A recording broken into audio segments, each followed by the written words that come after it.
यूं ही चिकित्सक को लोग भगवान नहीं कहते, कई बार ये ऐसा काम भी करते हैं। मंगलवार को एक ऐसा ही वाकया देखने को मिला। एसकेएमसीएच के एमसीएच में दिव्यांग दंपति इलाज को पहुंचे। ये हथौड़ी थाना क्षेत्र के रहने वाले थे। गर्भवती महिला को स्त्री व प्रसव विभागाध्यक्ष डॉक्टर आभा सिन्हा ने मुस्तैदी के साथ जांच कराने के पश्चात समुचित परामर्श दिया। साथ ही अगली तिथि पर निकट के स्वास्थ्य केंद्र या परेशानी होने पर एमसीएच में आने को कहा। हाँ, सुनने में आया है कि एसकेएमसीएच में एक हैंडीकैप गर्भवती महिला इलाज को पहुंची और उसके पति भी अंधे थे। उसका सहयोग किस तरह से कैसे किया गया, जरा इसके संबंध में आप जानकारी दें। एमसीएच में जो भी पेशेंट एंटीनेटल में आती है उसका तो बहुत सही से देख रेख होता है, लेकिन अभी फिलहाल एक हैंडीकैप्ड पेशेंट आई थी। ऐसे तो बहुत आती है, लेकिन इस पेशेंट के साथ उसका पति भी ब्लाइंड था और वो भी हैंडीकैप्ड थी। तो उसकी देख रेख मेरे एंटीनेटल केयर में बहुत अच्छा से किया गया। फिर उसका बहुत सारा ब्लड का जांच था, जो कि मेरे यहाँ सिंगल प्रिक होता नहीं है। उसके लिए उसको बहुत सारा जगह जाना पड़ता। हेपेटाइटिस बी के लिए अलग के लिए, हीमोग्लोबिन के लिए, VHIV के लिए, VDR के लिए, सब तरह से उसको हर जगह जाना पड़ता। लेकिन यहाँ की जो काउंसलर है माला कुमारी, उनने और डॉक्टर आभा सिन्हा जो कि गायनी की यहाँ की हेड है, उन्होंने बहुत अच्छे ही तरीक़ा से उस पेशेंट को, और उसका हस्बैंड भी चूँकि ब्लाइंड था, इतने अच्छे से उसका इंतज़ाम किया गया कि सिंगल प्रिक से उसका सारा ब्लड भी टेस्ट करवा दिया गया। फिर उसको व्हील चेयर पर बैठा के और उसका अल्ट्रासाउंड भी कराया गया। इस तरह से अभी एमसीएच हॉस्पिटल बनने से इस सब तरह की पेशेंट का बहुत अच्छा से देख रेख हो रहा है, और इसमें हमारी डॉक्टर आभा सिन्हा का बहुत ही बड़ा योगदान है। वह पेशेंट कहाँ का थी? पेशेंट हथौड़ी की थी, चूँकि वो बहुत दूर से आई हुई थी। एक ईवी प्रॉब्लम था उसके साथ, उसका सेकेंड ग्रेविडा भी था।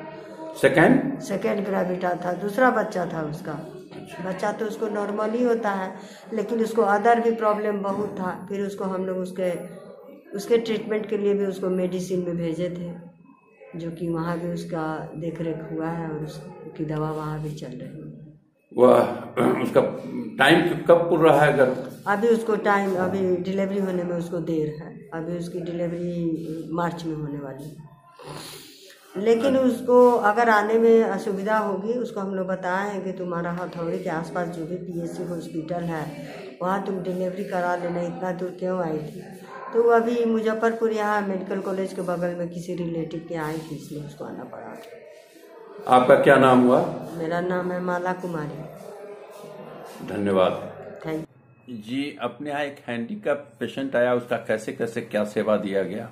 हैंडीकैप पेशेंट थी, उसका वो चल नहीं पा रही थी, तो उसका यहीं पर आउटडोर से बुला करके ऊपर से जांच के लिए सब कुछ करवा दिया गया। उसको व्हील चेयर पर बैठा के अल्ट्रासाउंड के लिए भेजा गया, और उसका जब डेट भी बता दिया गया है कि उसके 1-2-3 दिन पहले, क्योंकि हैंडीकैप्ड है, उसको अगर सवारी नहीं मिलेगी या कुछ तो घर पर उसको दिक्कत होगी, डिलीवरी ठीक से नहीं हो पाएगा, हो सकता है बच्चे को भी कुछ तकलीफ हो जाए।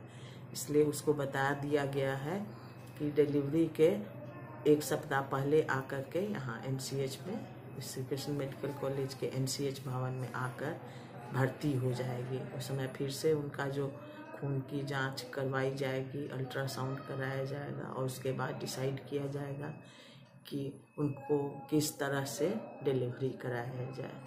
उसके पति भी ब्लाइंड क्या? हाँ, उनके पति भी, उनको आँख से नहीं दिख रहा था, इसलिए वो जाने में भी सक्षम नहीं थी कहीं पर भी। इसलिए उनको यहीं पर सब सुविधा दे करके और उनका जांच कराया गया, इलाज कराया गया, और उन्हें पुनः कहा गया है कि चूँकि उनके पति भी दिव्यांग हैं, वो भी दिव्यांग हैं, इसलिए बहुत फ्रीक्वेंट कम दिन के इंटरवल पर नहीं आ सकती हैं। इसलिए उनको 3 सप्ताह या 4 सप्ताह बाद जैसी सुविधा हो उस तरह से आकर दिखाएं। अगर अगल बगल में कोई पीएचसी है तो वहाँ पर दिखाकर अपना जांच बराबर कराते रहें। आपका परिचय? मैं doctor Abha Sinha, professor and head SK medical college gynae department में हूँ, गायनी ऑब्स्टेटिक्स में। और मैं MCH में भी मेरा पूरा लेबर रूम इमरजेंसी MCH भवन में चलता है। यहाँ पर ही उनको बुलाया जाता है, क्योंकि इमरजेंसी यहाँ है, इसलिए वो ज़्यादा उनको भटकना ना पड़े। ठीक। मित्रों, डिजिटल न्यूज़ 20 को लाइक कीजिए, शेयर कीजिए और सब्सक्राइब भी।